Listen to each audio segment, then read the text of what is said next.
Pour faire très simple, l'hybridaire, c'est un moteur qui fonctionne à l'air, mais pas à l'air comprimé.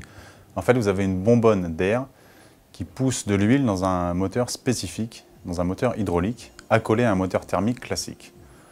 C'est une solution viable puisque en termes économiques, c'est beaucoup moins cher que les technologies que l'on connaît chez Toyota ou même chez PSA avec l'hybride diesel. Et c'est quelque chose qui peut être fait et installé rapidement en termes industriels. Sur la petite boucle que nous avons fait avec le 2008 prototype, qui durait à peu près 18 minutes, nous avons roulé 62% du temps sans solliciter le moteur essence thermique. Donc en ne roulant que grâce à la bonbonne d'air.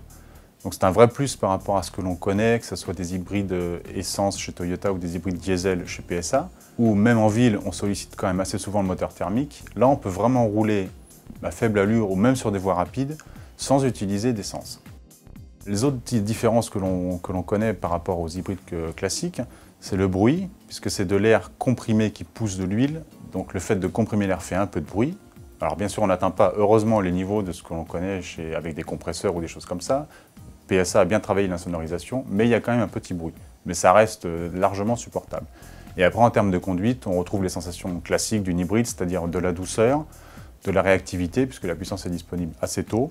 Il y a un seul rapport pour avancer, donc forcément, il n'y a pas d'à-coup en termes de transmission. Après, voilà, c'était un prototype, donc il y a encore des petites choses à améliorer. Il faut savoir que PSA travaille dessus en collaboration avec Bosch depuis 2010. Les prototypes arrivent que maintenant, 4 ans après.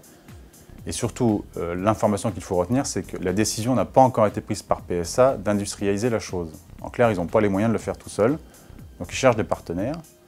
Et quand bien même ils trouveraient des partenaires aujourd'hui, les produits finis commercialisés ne seraient disponibles qu'en 2017. Donc on a encore le temps, et PSA a encore le temps d'améliorer.